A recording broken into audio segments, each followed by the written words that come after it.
Welcome, everyone, to another episode of Dynamics Corner, the podcast where we dive deep into all things Microsoft Dynamics.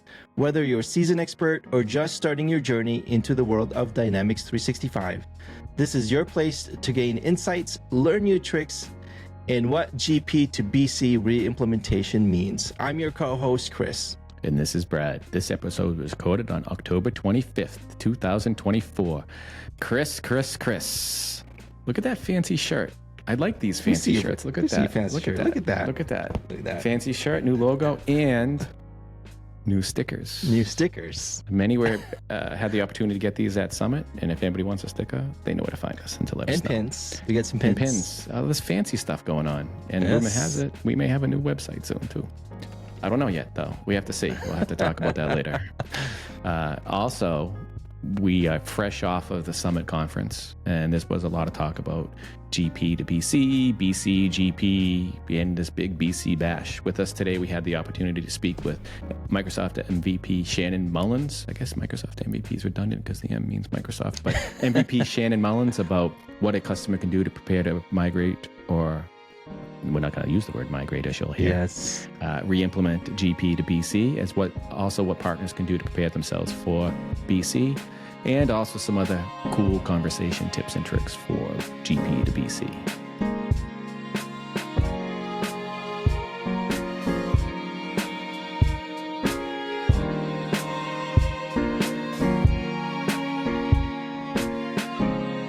Yeah, I'm on my audio with my phone. Yeah, got it. In case okay. The dog starts barking or someone goes crazy, then I can walk away. All right, perfect. Look at that llama behind you. Look at my llama. Is that tilted? Yeah. From my perspective, it looks tilted. It's like one of those tilted bookshelves. I thought it was just like all but the I've badges. got all my. You can't see it, but I've got all my friends, all my InsightWorks friends there, and look.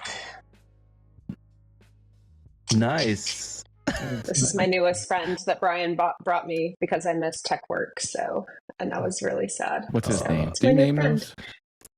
Well, they all have names. This is the TechWorks Tamarin. Oh, I have a lot of those, to be honest with you, and I didn't know they had names on them. They have names. I have to go look at them. They have names. I wish I had. Yeah. I wish so I now would. you didn't know your stuffies had names for you. No, It's really I have nice. the You don't llama. have to be I have creative. the frog. I have the bird. What is it? The toucan? Not a toucan. The puffin. Puffin. I have. Yeah. I have several of them. I didn't get I got any. the llama in San Diego. So I got the llama in San Diego as well. Yeah. I didn't get any at Summit. Speaking of Summit, welcome back. It's our first week back. How are you settling in after the conference? Wow. How am I settling in? I don't know if I'm settled in yet. I think just trying to recap on everything, that kind of happened. I had 3 crazy pack sessions at Summit, which was really kind of cool. Especially our GP to BC one on the last day was very, very well. We had a session with Mariano. Well, I had a session with Mariano, and Mariano and I have been friends for a long time. Him and I go way back in the GP days, and McCorma's now in Business Central. We worked with McCorma for like over a decade. So that was a great session. We had 70% of our audience is considering moving to Business Central from GP. Wow. I will say the same thing because my session, I would say 80% were all GP. Yeah, we actually polled the audience. So 70% were end users and on GP for over 20 years, mostly average, and all considering moving to Business Central, which that's great. Cool. I'm happy to hear that. Mm-hmm. And I did poll the audience in my sessions as well. I didn't ask about product because my topic, I don't think, warranted polling them. But you both had mentioned the number of end users. I had the same percentage. It seemed like there were far more end users in my sessions.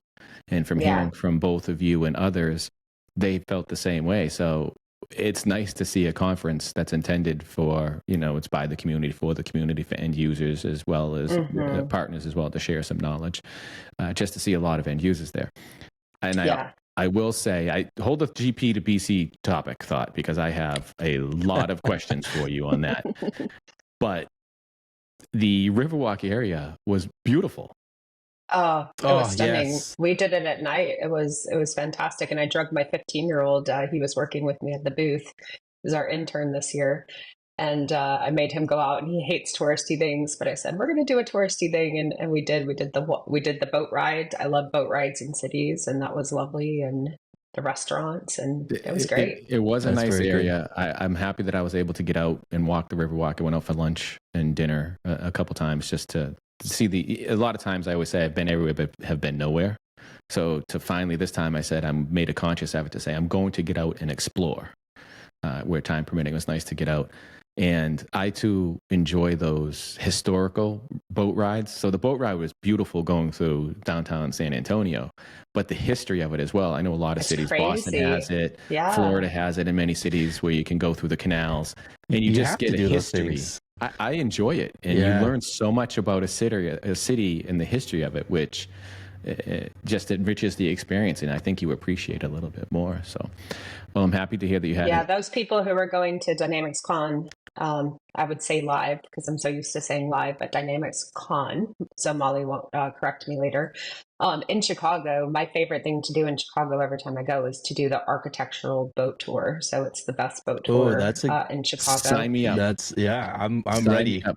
I'm Let's ready do for it. that. Let's do No, a that's free day. I'll commit to doing that. I mean, a lot of this we don't It's get so the opportunity cool. to spend some time. You know, this one I was there for quite a period of time, so I didn't have the opportunity to have extra time. But I think Dynamics Con will be able to get the schedule to have like a down day somewhere Yeah. to be able to go and see Chicago. Again, I've been to Chicago many times, but this time I want to go through and explore.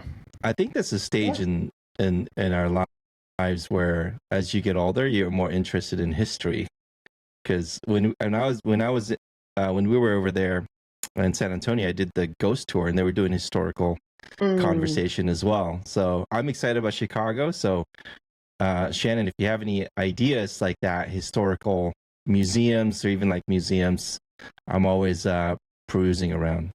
Yeah, let's all have a little fun day in Chicago. Maybe a pre-day or a post-day. That would be fun. Absolutely. Chicago would be nice. Before we jump into the conversation, would you mind telling everyone a little bit about yourself?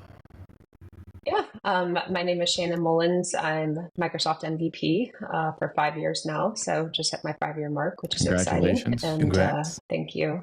Feels like yesterday, so it flies by, 5 years. And I am the CEO of ABC Consulting Group. So we're a Business Central practice. And then I'm also the CEO of my new app company, BC App Maker, which we just launched and got on AppSource within the last month. So that's exciting.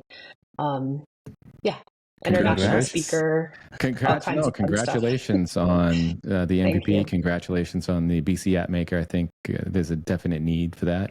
I saw you doing that, and I was like, damn, she took my idea. But that's okay. You're rocking it, though.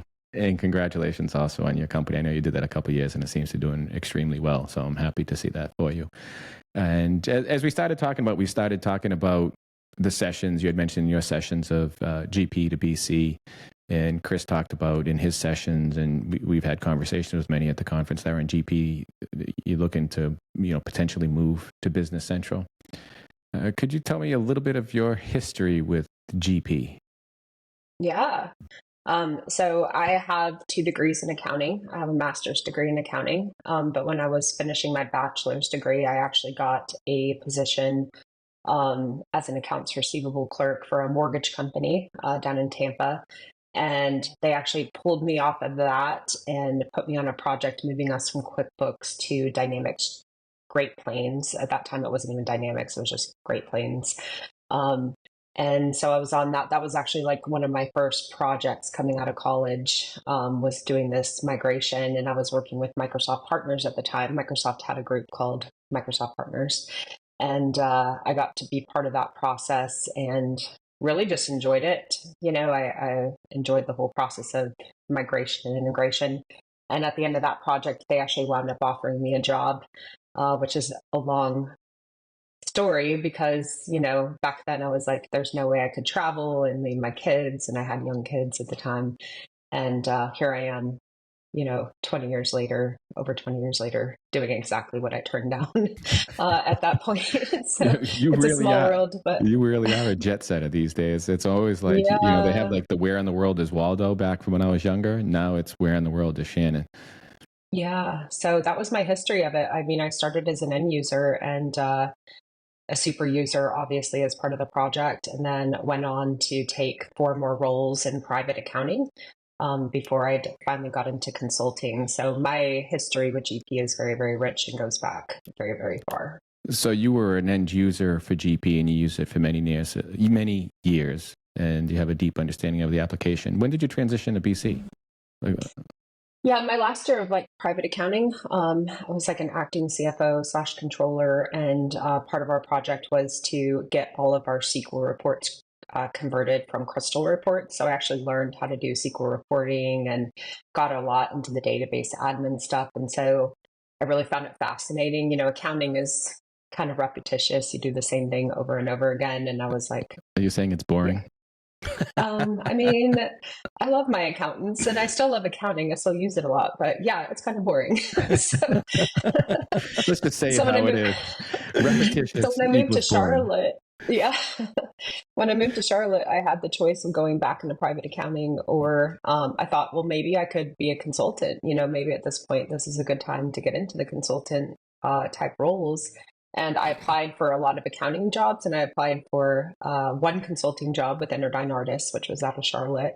And I thought they're not going to hire me because I don't have consulting background. And sure enough, they did. They took a chance on me, and the rest is kind of That's history. all So it takes. One chance. one chance, It's yeah. it's you both hit it. It's true. It's sometimes you just need that one opportunity or that one chance that somebody will give you. And I'm more attentive to that. And this is what I even say now. It's sometimes it's somebody's ability to be able to do something, and it's the drive and the energy that they have. Their aptitude as well to be able to do something that makes for a great consultant, for a great whatever, right? Whatever they want to do. It's the passion that does it. It's not necessarily the experience, because even more so in this BC world, because it's changing by the day. Like I have to spend time every day keeping up with it. So being in it for 20 years and 1 year doesn't, make someone more of a fit. It's also the personality, their ability to learn, and maybe some of their other experiences that will help them. But sometimes it's not about waiting for opportunity. It sounds like, I mean, I've been following, your path to success of like also creating your own opportunities as well. Because sometimes it's not, waiting for opportunity, it may never come. So you have to put yourself in a position where you could create that opportunity yourself. That's awesome. Yeah, I love that, because I was afraid of, even before I started, I thought, oh goodness, what are they going to put me into? Like, you don't know when you're getting into consulting, and they actually put me into support to start with, and that was a exciting challenge. But yeah, I think you get into it and you just have to take a chance. And like you said, Kris, don't wait for someone to just, no one would have knocked on my door and said, hey, do you want this role? So if you're an end user and you're listening to this and you're like, I really dream of getting into consulting, maybe do a sanity check before you do that. But then also, just apply, and you never know. I mean, if you have the application background, that's huge. You guys both know you're in practices, like getting a consultant that has application background is worth its weight in gold, even if you don't have the consulting experience. Absolutely. Yes. And understanding how it's used, because that's what consultants do, is they help with the implementation for it. Right. So it's great. If Microsoft recently announced prior to Summit the whole, what people are calling the end of life of GP, or the end of the road, the death of GP. What does that mean? Like what's the significance of the announcement that they had made?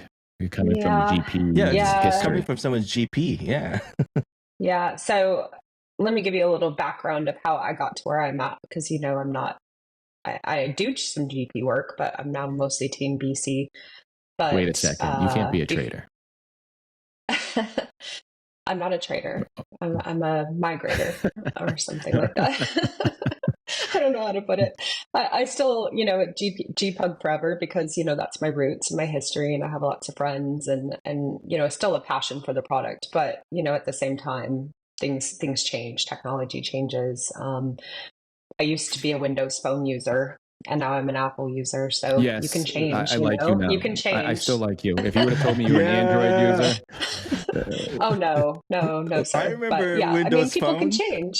I remember Windows. Yeah, I Chris and had I, we Windows might Phone. have been the only ones, but we had Windows phones. I had the Nokia. I got the Nokia Windows Phone. I love Yeah, that phone. Mariano and I said that in our session. We said, it's funny how people are very resistant to change, especially when it comes to software and hardware. But then look at us all who didn't have cell phones growing up or didn't have all this technology, and we adapt over time, right? And so I think that's what I had to do. But before I moved to Nashville, I was with Interdyne still, and one of my coworkers had went to a Microsoft conference, and he came back and he said, at this conference, you wouldn't believe what I learned. He said, GP is going to become Nav, and Nav's going to the cloud. And I go, that literally makes no sense. Why would Microsoft do that? He goes, no, I'm being Yes. serious. Like, Nav's going to the cloud, and GP users are going to move to Nav. And I was like, are you sure? Like, doing like a sanity check. And I think at that point it was kind of the writing on the wall because, Errol had mentioned it and a lot of partners were upset. And I mean, this was a long time ago, compared to now. And when I moved to Nashville, part of my job or part of my role here was to build the Business Central Cloud practice, having zero Business Central Cloud experience or Nav background. So I was already kind of prepping for that. I was already aware of it. And there was several partners who are currently still GP partners who are also aware of it, but, chose a different path of mindset of we'll just keep supporting GP forever, which is fine. But I think for the customers, it's the thing that's been the saddest for the customers is that Microsoft has been very transparent about the path that was going to happen for many years. And a lot of customers were being told, hey, we're going to let it live forever. We're going to keep it going. And that was never Microsoft's messaging. And so now I think this end of life is actually surprising to some customers, which is surprising to me because it's never been a non-transparent message to the partners. So, but end of life doesn't mean you have to jump off of it tomorrow. It just means you need to figure out what you're going to be doing, over the next 5 or 6 years, getting a plan together, and deciding, which software package, fits best for you and your company.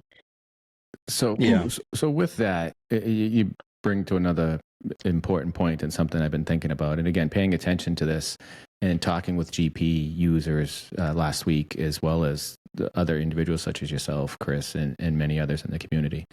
A customer that realizes that there's an end of life of GP, again, they don't have to make the decision today or tomorrow. And, just for selfish reasons, I'll say they're moving to BC, right? Because that's my passion. I'm one of those, I think I would be the same way. I'd hold on to BC even if the writing was on the wall until I went into the grave. But if a customer was planning to move, or they made the decision, okay, I'm using GP today, I need to move to Business Central. I choose to move to Business Central, not need. What are some things that they can do? Someone who has experience with both applications and successful Business Central implementations, what do you think customers can do to prepare themselves to move from GP to BC? Yeah, so a few things, and we mentioned this in our session last week. So first thing is data cleansing and data cleanup. We have a lot of tools in the GP stack that still don't exist in BC. I don't know if BC consultants are aware of this, but like we can mass combine and delete GL accounts. So you can take history from 2 accounts, combine them together and delete the old account. We had mass customer combiner, mass vendor combiner, mass item combiner. Like we have some tools in the GP stack that just don't exist in the BC stack. So when you're considering using something like a migration tool and you're going to take your data that's at 20, most of the users that I met last week, 20-year users, right? 20 years of data, and then you're just planning on dumping it into the cloud. Not a very good plan, especially when you're going to get out of the box Power BI reports, dashboards. Maybe you want to do reporting on state and all your states are a mess. You plan on using email functionality, but your emails are all a mess. I mean, some of the data that we take out of GP, I'm just like, wow, I can't believe people were living with this data. So data cleansing is one thing that, is very important to do during this process. redesigning a chart of accounts. I always recommend, if you hate your chart of accounts in GP, you hate all the segments, now is the best time to do that change as you're making that move. But I think the other thing that has really made us successful as a company is we do not do any implementation without a discovery. We don't use any kind of tool where we just throw a database into a tool. I literally hate the idea of that, because you could miss integrations, you could miss custom processes that people are doing that you just don't hear about. But also, a lot of the GP users, they come to me and they're like, I don't know what BC is. I don't even know what it looks like. So why would I buy it? And I'm like, I wouldn't buy it without seeing it and seeing how my data is going to look inside of it. So we do like a custom discovery with them and say, hey, let's see your data in GP, or GP data in BC. Let's kind of run through some of your processes, see what those will look like, so that you can envision it, right? Because once you can envision it, then you're like, oh, okay, that makes sense. But it's scary when you don't know the product. Yeah, it's scary. You'll send me off on a tangent on that, so I want to hold that thought. So Kris, Okay. Shannon, let's just say, Brad, hold that thought. I wrote it down because Brad, hold that thought. Brad, hold that thought. This is a sidebar that I want to have with you, because you hit on a key point, and I had similar conversations last week, and I wish I had the opportunity to include you in the conversation. I know we were all running around. It was a matter of, I feel like I saw nobody. When I saw everybody, but I saw nobody. It was so hard. It was difficult. But let's go back to some other things. I mean, I think you're hitting on some key points, and I have this excitement, and I'm using my best discipline to not just cut you off, because the information is so great, but I have so much bottled up in me that I want to just spew. We love it. So what are some other things they can do to prepare? As you talked about ensuring you have a discovery, analyze your data cleanup, look at your business processes. I think also doing some like pre-training before even getting into the product. So something that I've told a lot of the GP customers last week is like, spin up a trial, because you can go and spin up your own trial, and here's some of the learning paths and learning courses that you can do online on your own, as an end user, just to start to prep. It's kind of nice to get in there and, like, before you go through thorough training or a conference room pilot, just kind of know what BC is, how to navigate around, how to get it. I mean, you get a free 30-day trial, and I think you can extend it for 30 days as well with Microsoft. And so you can just kind of use that as your base to explore it, play on your own, and that's kind of fun, to have a sandbox. I think I have a 30-day trial that I signed up, but I think I've had it for like 90 days. And I don't know what the rules are. I don't know what the rules are. But you're probably paying it, man. You just didn't know. You have so many subscriptions, you probably forgot. It's maybe the case. But I didn't create a production company. I only created a sandbox, and my Cronus is sandbox. Still, my Cronus is my production is. I think you can keep Cronus going. Yeah, I think you can keep Cronus going. But if you plan on using production and then you want to actually have it as production, then I think at that point you have to. I think that is the differentiator. Is if you set up your own company, that only has the 30-day trial. But if you keep Cronus, listen, I didn't see that anywhere. I guess I could read or ask. I mean, I know enough people to ask, but I figured I'm keeping it Cronus. I'll stick around. And as Kris's point, I actually probably should look at the invoices to see if I'm being charged. You probably Rocket have so many subscriptions, man. You forgot. I love it. Yeah. It's but Shannon, to go back on your discovery really quick, I want to add a little bit on the importance of the discovery. But during the discovery, one of the things that works well for me, and I mentioned this in the past, is having Business Central up along the way. And so any short wins where they may be sharing a process that they do now, you can quickly jump into Business Central and say, here's how you would do it. And that alone, a small little win, get them super excited about the product. And then after that, you'd want to give them a trial, or they get a trial and they can play around a little bit further. But such a great point, Kris. Is super helpful. Yeah, we did that yesterday. We're doing a big NAV to BC project. A customer that has like 18 legal entities. They've been on NAV forever, NAV 2009. And so they're explaining how they are getting contracts signed for vendors, and they're using DocuSign for every vendor sign up. And I was like, oh, that's super expensive. I go, here, let me show you this Power Automate flow that's free using Microsoft Forms and approvals. And so I like brought it up and I showed them, and they're like, Ooh, shiny. you know, um, Yeah. so it's exciting, Win. It's a win. Yeah, it's cool Yeah. to envision it. I think that's great practice, Yeah. Kris, for sure. No, it is important. It is important to look at everything as you're moving to a new system, whether you're upgrading or migrating or even a fresh install, if you like to do a fresh install. When you talk about BC, to me, BC now has expanded. It's we're implementing a system. BC is one of the pieces. You brought up a key Yeah. point that you can, ensure that someone's aware of what you can also integrate with, because the solution doesn't always have to be within BC. Power Automate works well with BC. And the Power Platform, Power BI for reporting, data warehouse integration with the Business Central. Those are all options that you can go with. So we talked Yeah. about a couple of things that customers could do to prepare themselves for Business Central implementation. Let's flip it around, right? So now GP has, the death of it in the crosshairs. I guess GP's in the crosshairs. So there'll be a lot of GP users looking to migrate to Business Central, and there'll be partners that will need to implement GP users in Business Central. Is there anything partners can do to prepare themselves for the influx of GP customers looking to move to Business Central? Yeah, so I'll just give you kind of a history of what I've been working on with this. I started last year. I think you had Cecile on the show. So Cecile, Amber Bell, who's also a GPUG All-Star, now MVP, and then Kyle Malone, who's also a GP All-Star and also a good friend. I started with just training the three of them kind of in a mentorship training last year. And so we went through, just intro to BC, setting up BC, administrative. And I was like, well, this is kind of fun to kind of share the knowledge, because I don't think a lot of people know this, but when I got started, there was no training courses for partners to become BC. And BC was new, even to the NAV community. So like we all were on the struggle bus of the cloud, right? And there was no resources. And I felt like a lot of people in the NAV BC community, they just weren't willing to help.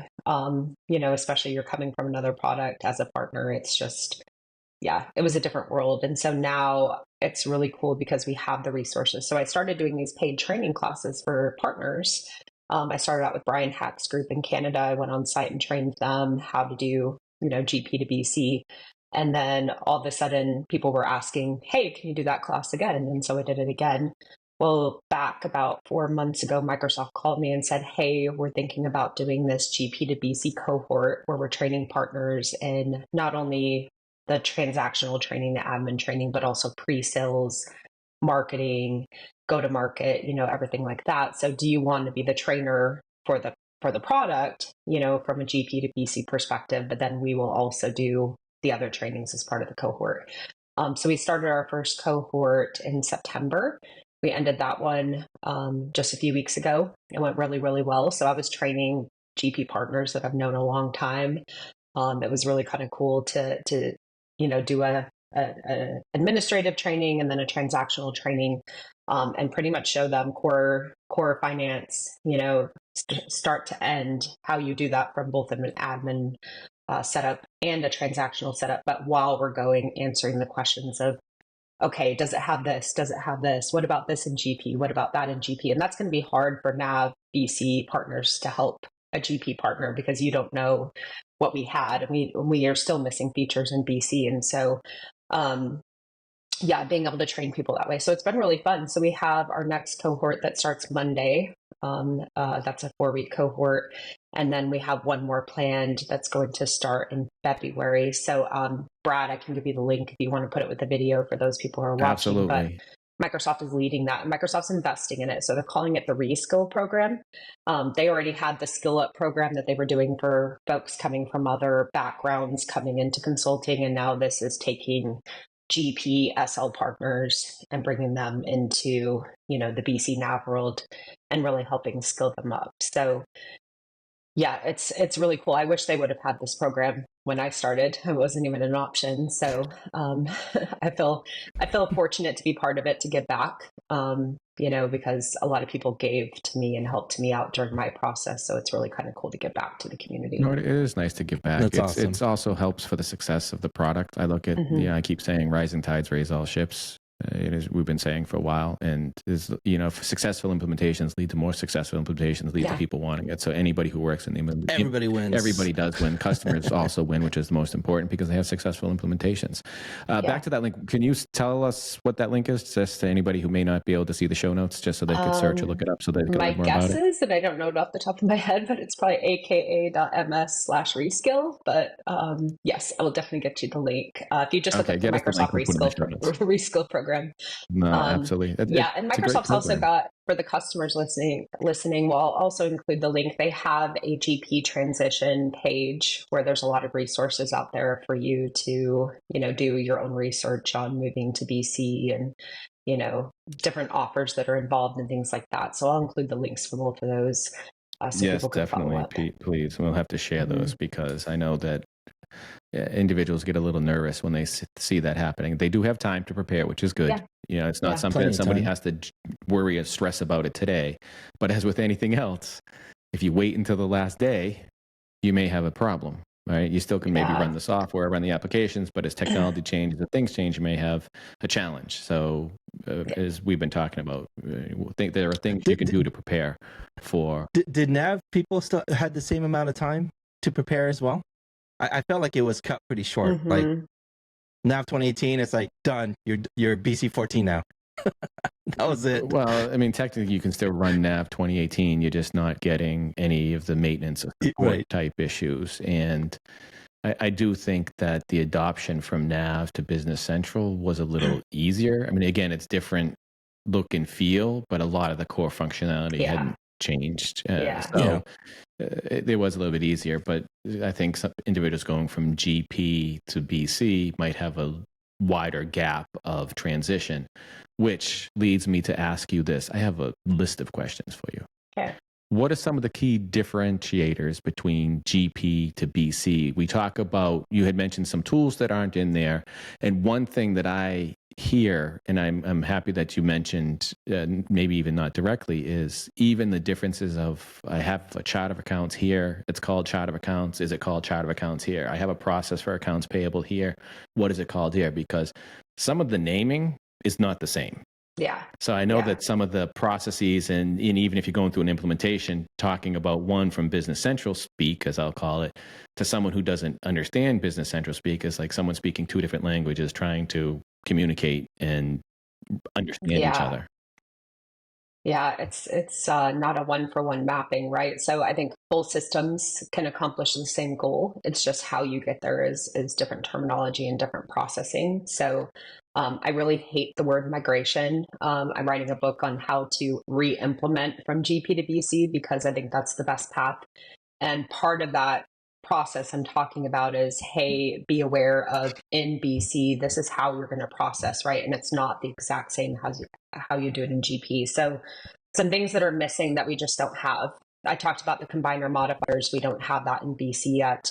Rob Del Prado had messaged me last week. He had a customer who's running scheduled, we call this like scheduled invoicing, scheduled financing in GP. That was a functionality we had in GP where we could do loan amortization with scheduled payments. That was part of out of the box functionality. We don't have that in BC. You could do multiple ship to addresses on sales orders and purchase orders. So every line could be a different ship to, a different, drop ship or whatever you wanted. You could have one sales order with multiple addresses. You can't do that in BC. We don't have mass write-offs in BC. We don't have mass supply in BC. So we're missing some of the functionality that we had is the biggest thing. It's okay, but we also gain a ton of benefits. That's what I was going to say. Is we're talking about the takeaways. Now let's talk about the adds of what you're going to get. Huge. So one, it's so funny. We're doing a Power Automate project for a GP customer. It took us 4 weeks to get in, to get credentialing, RDPs, VPNs, to just get into the server to help the customer, right? BC, I've never had this issue. Like maybe a day delay in someone accepting a link, but that's the most delay we're seeing. So the ability to access BC from anywhere is probably the greatest one that you're going to get. One single sign-on, one Microsoft World, access worldwide. Huge. BC Online has a big benefit. Just that whole ecosystem, like you said. And that's a small fraction. Yes, it's all tied together. And then the power. Yeah, and we talked about the Power Platform. So, I don't know, I'm sure you guys have heard this, but Project Yellowstone is now becoming live. Kenny was publishing 15 apps on App Source for Power BI alone. So 36 out of the box Power BI dashboards going to be available this new release for BC users. That's huge. You've got Power Automate, you've got Power Apps, you've got the combination of being able to connect to Excel and SharePoint and OneDrive without all these, complex mappings and things like this. So you're really walking into a product that has so many benefits. And one of the things that really bothered me in the last few weeks is I was seeing rumors after the end of life announcement that, well, BC doesn't have the ISVs that you're currently using for GP. That's not true. Mariano and I listed at least 12 GP vendors who have made the BC switch, who are now in BC. Binary Stream being one of the biggest ones that I've worked with for, over a decade. They're in both products. Macorma is now in both products. Integrity Data is in both products. So people that we were used to using in the GP space are now in BC building apps. And then we've got, what is it, 8,000 apps on App Source for Business Central I now? can't I think keep up. it's like I mean, I think it was over 6,000. I think it's Okay, creeping up 6,000. fairly quickly. it's still Okay, adds. yeah. And all of It's Still a huge. lot. It's there's massive, there's a lot of opportunity. And again, with anything, a lot of all of those, opportunity. all Yeah. of those So apps. even if BC can't do it, there's probably an app already for it, or somebody's building one, and so it's so It takes cool. time. It takes time. Eventually, solution's going to move there. Obviously, the path is written. And just to go back to what you were saying, earlier about migration, yeah, you really have to look as a re-implementation, a brand new implementation, because, like you said, there's some features that doesn't exist in Business Central, but there's also features in BC that never existed in GP that they could take advantage of. Yeah. So you got to look at it All that right, way. you did it. Now I have to go back to my thought. Okay.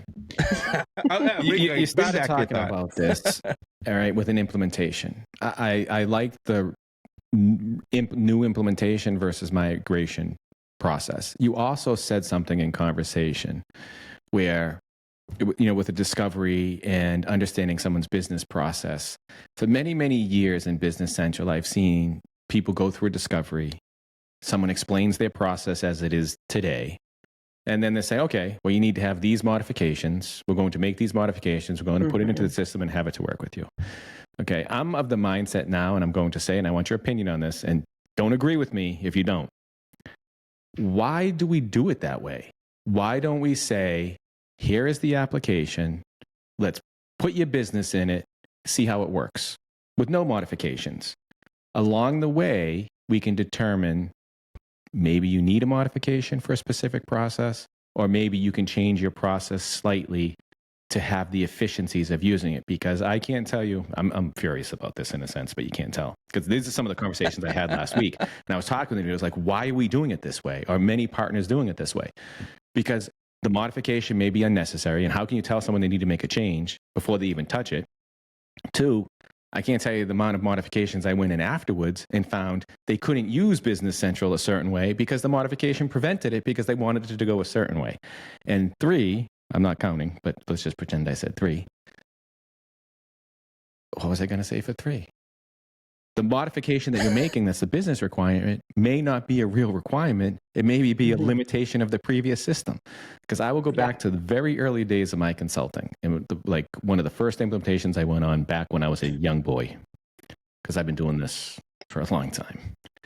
When I was in kindergarten. And we used to do things differently. This was actually before like the internet. We used to use PCNR and dial-up. I said this on many episodes. I went to an implementation. We did a sales, and the guy and the president of the company and the management said, "Well, if you can replace this president report with Navision, we'll do it." And we looked at it. We said, "Yeah, we can." Long story short, that was the core. One of the core requirements that they had to go to Navision at the time was Navision. They loved the product for other things, but this was the most important report.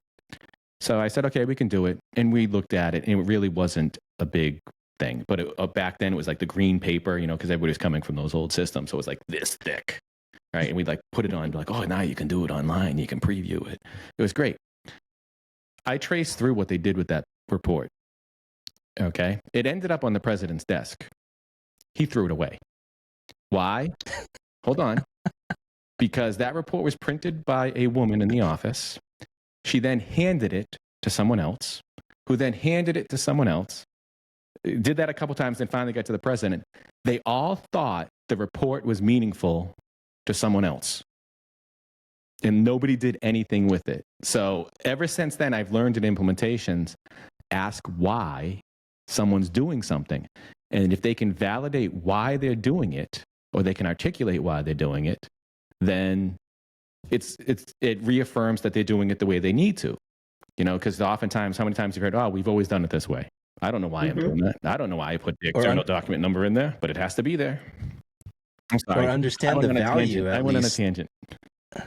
No, that's valid, Brad, because we get a lot of those all the time. You know, it's just they don't understand the value. They just did it, and they may understand why, right? Someone may understand, go, oh, I know why, because our president needs it, and that could be enough for them. And that could be enough reason for them to want to do it, but they don't understand the value of it. You know, is it a decision-making value? I see Shannon wants to talk too, but I'm going to say the last thing. And this is why I like the re-implementation versus the migration, because the re-implementation you talked about with the data cleanup, you can get it ready for the new system versus trying to force that data over. Mm-hmm. It doesn't mean you can't report on it. Like you can't put it in a data warehouse and report alongside of it. But that re-implementation, if you're just going to move bad poop over to a new system, it's still the same poop, just with different lipstick.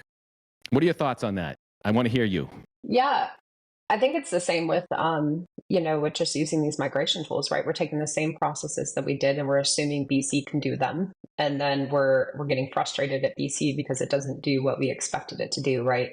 And so having this mindset, and I think you were in my session in wherever we were, I go too many places, Denver, with Dynamics Con, where I talked about app source versus customization. We still have to do one together on that. Product. I'm telling you. We absolutely do. But we'll do it. Let's submit it this week. Okay. And we'll do it together.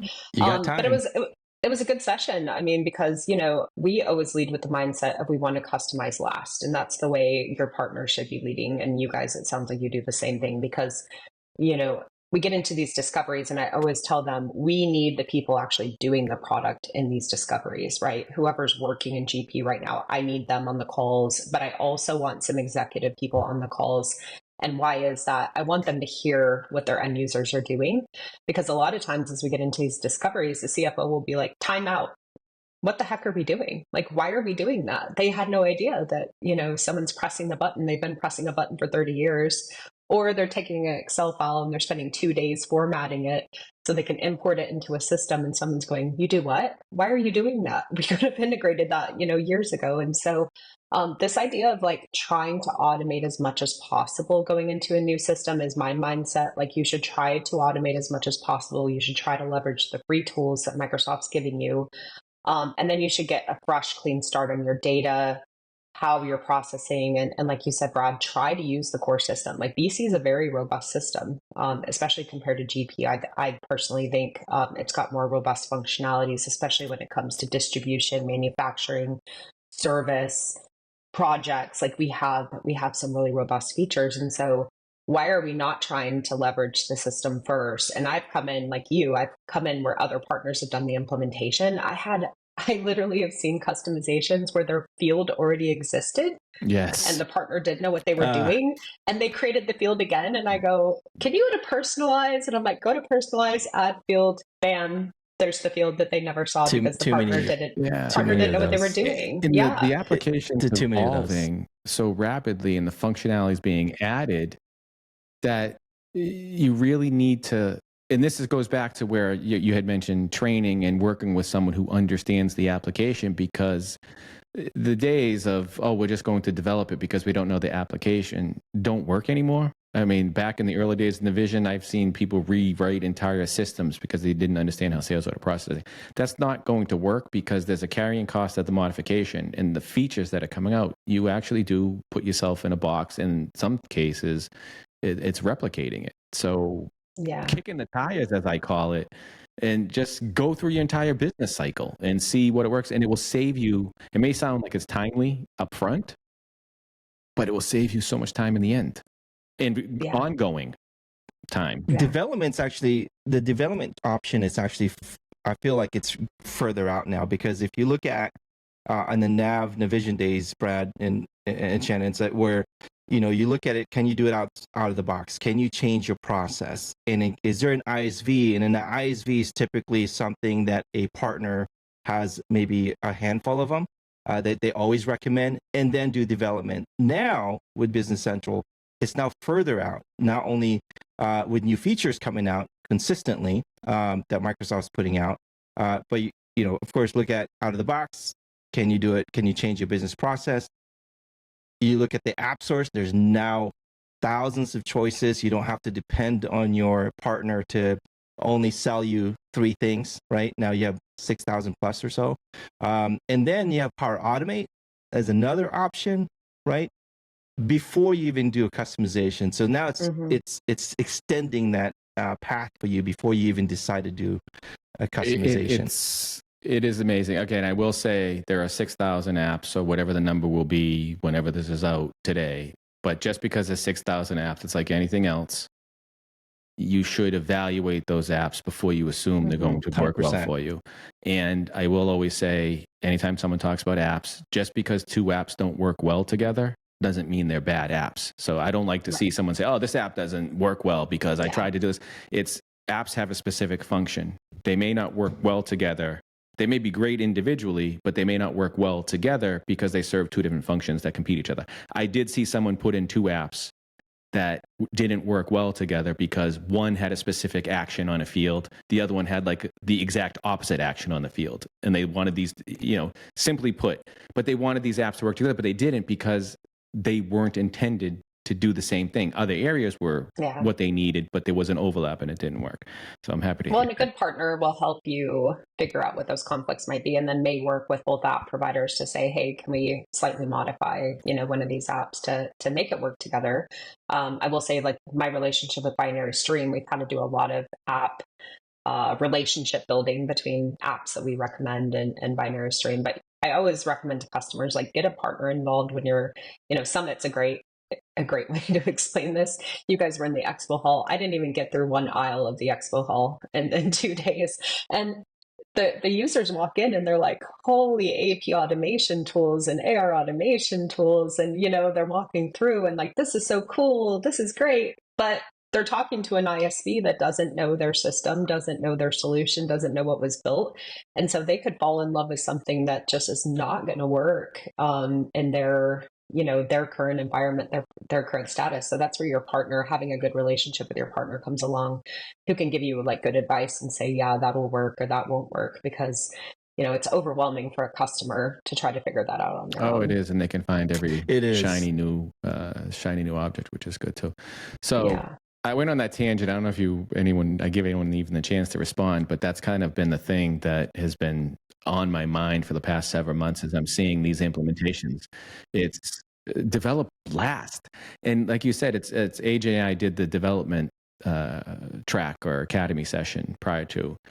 And we even did something where I created an API page quickly to expose some information.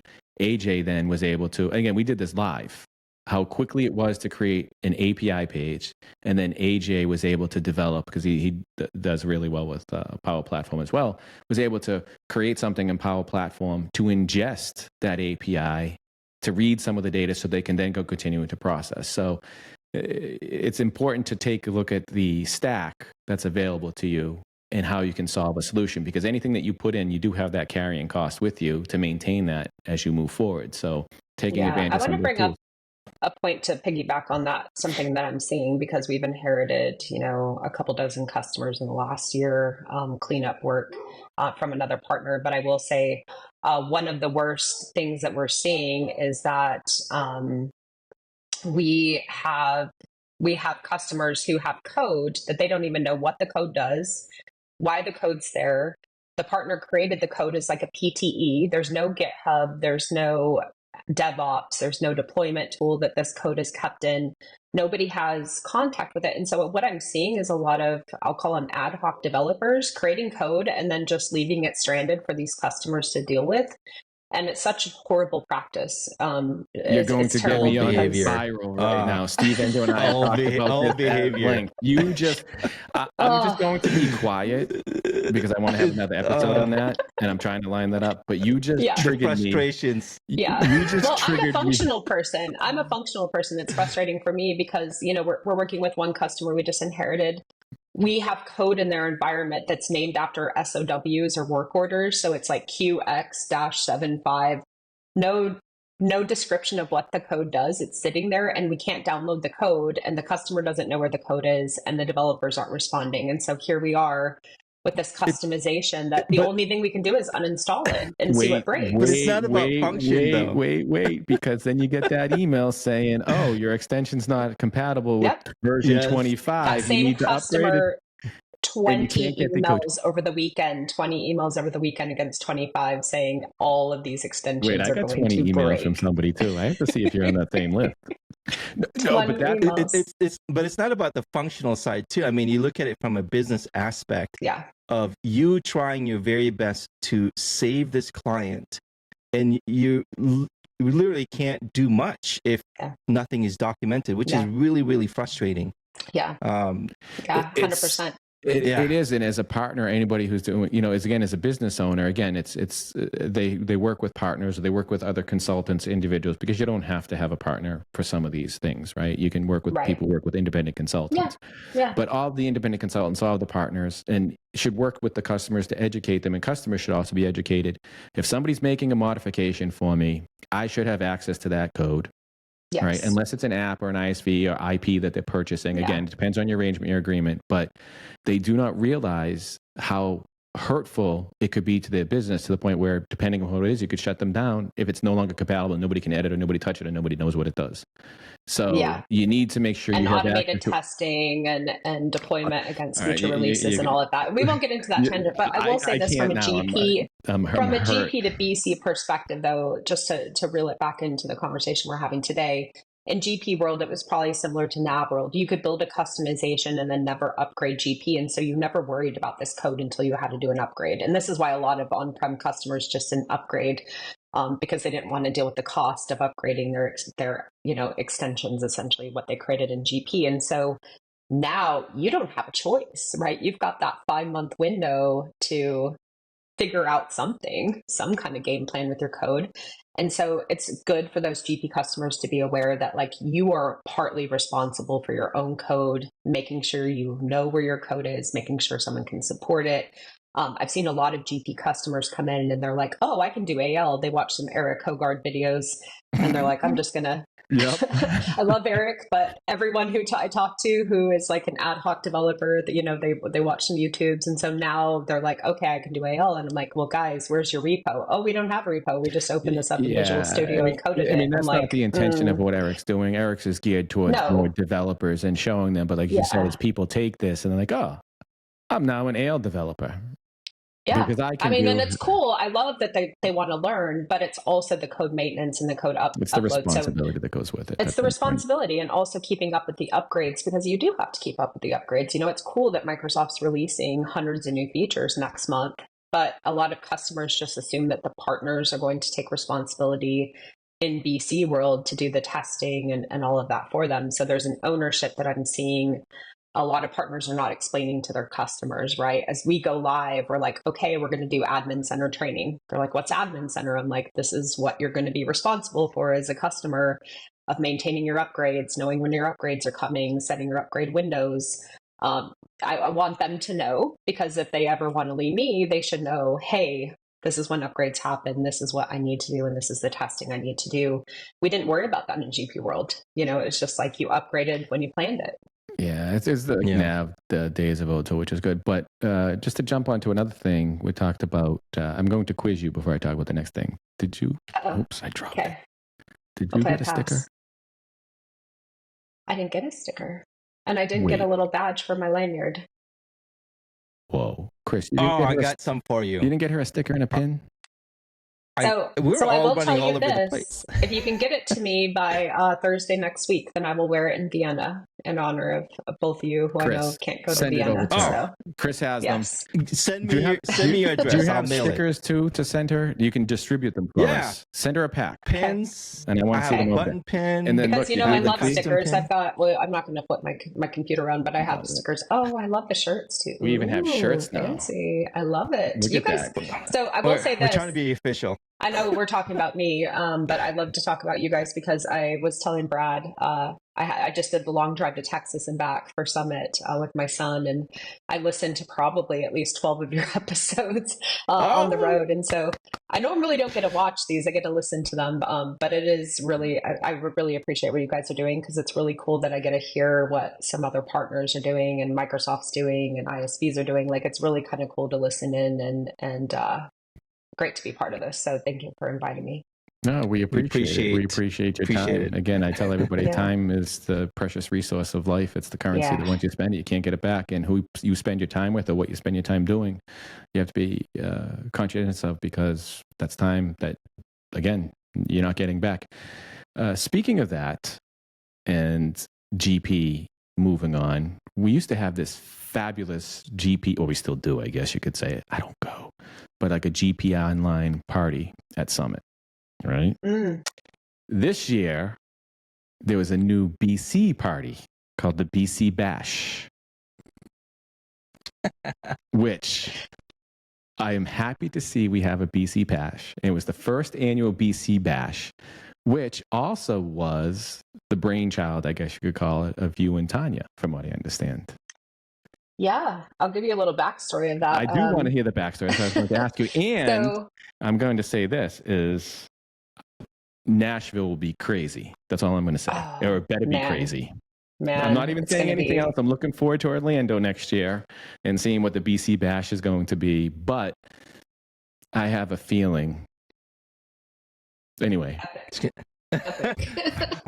Yeah, it was very funny because I woke up the morning of the party and I was like, oh my gosh, we're hosting a party today. Like, it just, the magnitude of doing that, because Chris Dobkins and I have been very good friends. I don't know if a lot of people know that, but he owns Power GP Online, Longevity.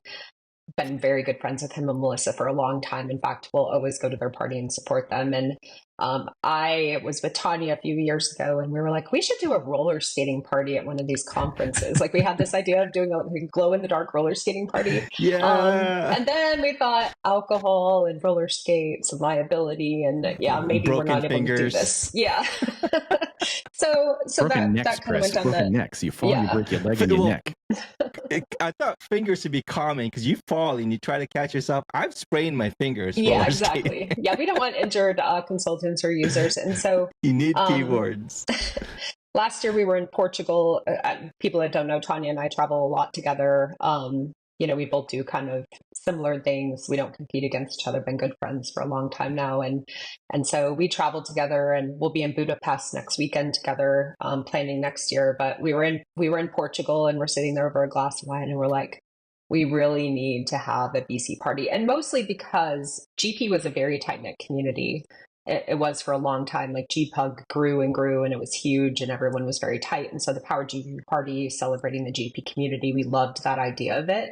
And so now you've got the GP people switching over to BC and there was no BC party. And we're like, well, this kind of stinks. Do you go back to the GP party every year and just, be a BC user? And so we had this idea of like, what if we did a similar party? We did not intend on having it in the same venue. It's very funny that the Dodkins and I both planned the same venue without knowing.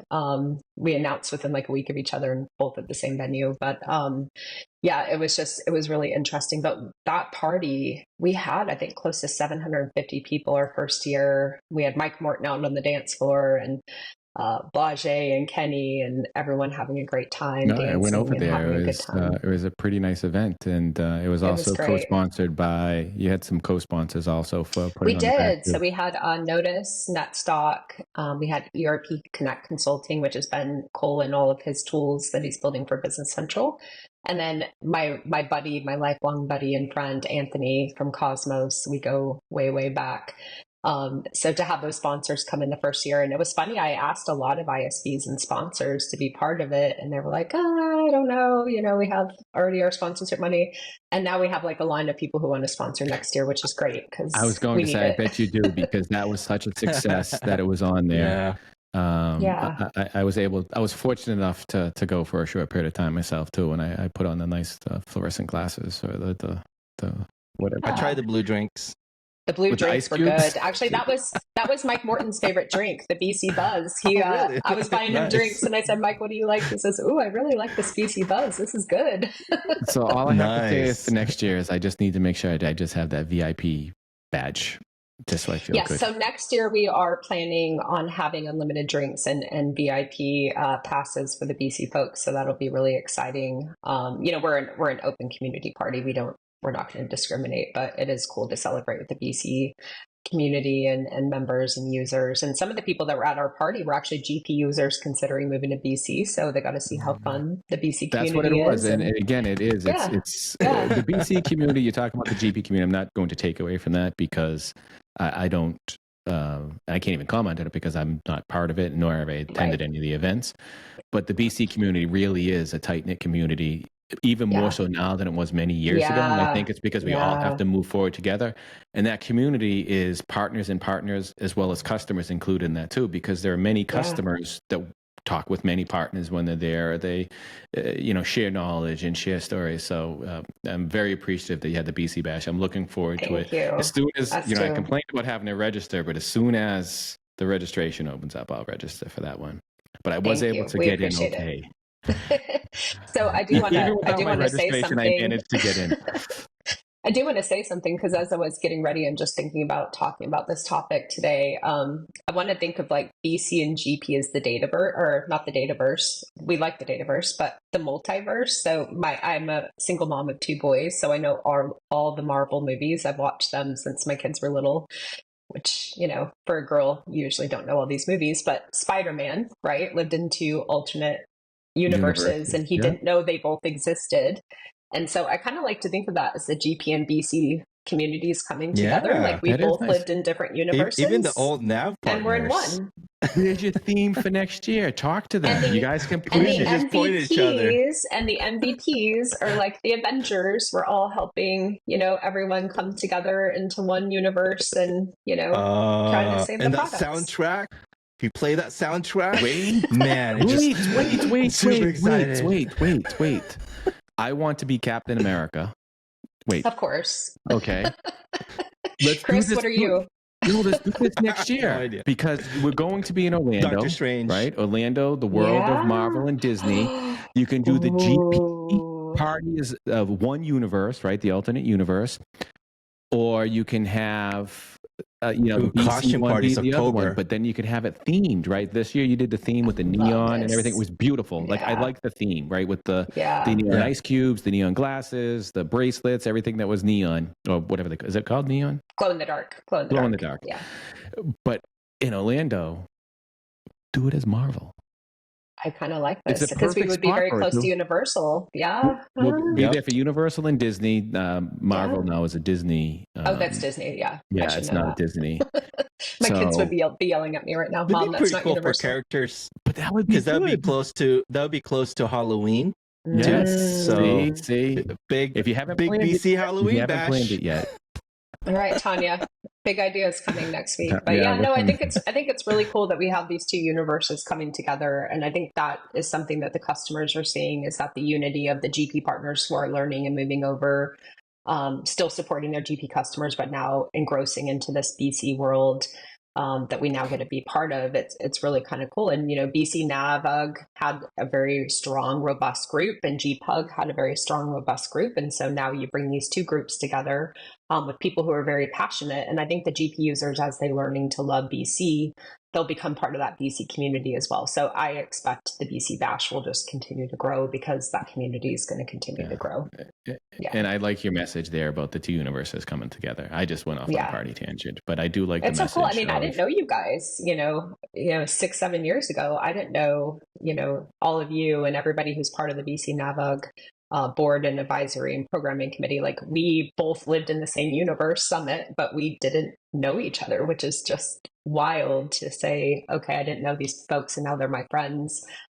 It's been really kind of cool. honestly. It is great. It I'm is. appreciative It's been of it, too. amazing. And Yeah. definitely would like to thank you for your time today, taking time to Yeah, speak with us, to absolutely. share your knowledge on what customers can do to prepare for GP, what partners can do to prepare for GP, and then also some of the differentiators of it. And also thank you again for putting on a celebration or sponsoring a celebration with the other sponsors for the Summit Conference, because it does make for a little fun at the conference. And it's nice to have something Yeah. where a lot of people can go to. And again, you said you had 700 plus individuals attend. So it's nice to have a venue that after the sessions, you can get out, relax, and it's big enough where you can meet several different people. See, that's the big part of it, is having a venue that you can have that many people where you can find people Yeah. to talk to while you're going through it. You just need to have a quiet room so people can Yeah. talk. That's all. Yeah. But if Yep. anybody would like to get in contact with you to learn a little bit more on how you can help them learn how to use Business Central, migrate their GP, or not migrate, excuse me, re-implement their system in Business Central from GP, or even implementation services Business Central, how can they contact you? Yeah, so several ways. You can go to my main website, which is abccgroup.com. So we've got a full website there. We've got a contact us form. You can follow me on Twitter. I'm at Shannon Mullins 1, without an S. That was taken. And then I'm very, very active on LinkedIn, as you both know. So just look me up on LinkedIn. You'll find me and follow me there. We'll put a link to your LinkedIn profile on there, and so Perfect. others can contact you. And again, we appreciate your time, and thank you for all that you do. I know we're really Thank you both. appreciative Thank of you. it, and you're doing a lot of great things. And I will say, for the record, like I told you at the conference, I think your name's genius. That's all I'm going to tell you. Thank you. The company name is just genius. Marketing genius. You and I had a long conversation about it. I don't need to say any more, but I will go on the record and say, like I told you when we were speaking, I think it's genius. And I'll leave it at I that. appreciate it. All right. Thank you Thank you, again. guys. Have a good afternoon. Thank you. Ciao, ciao. Bye. You too. Bye. Thank you, Kris, for your time for another episode of In the Dynamics Corner Chair. And thank you to our guests for participating. Thank you, Brad, for your time. It is a wonderful episode of Dynamics Corner Chair. I would also like to thank our guests for joining us. Thank you for all of our listeners tuning in as well. You can find Brad at developerlife.com. That is DVLPRLIFE.com. And you can interact with them via Twitter, DVLPRLIFE. You can also find me at matalino.io, MATALINO.io. And my Twitter handle is Matalino16. And you can see those links down below in the show notes. Again, thank you, everyone. Thank you, and take care.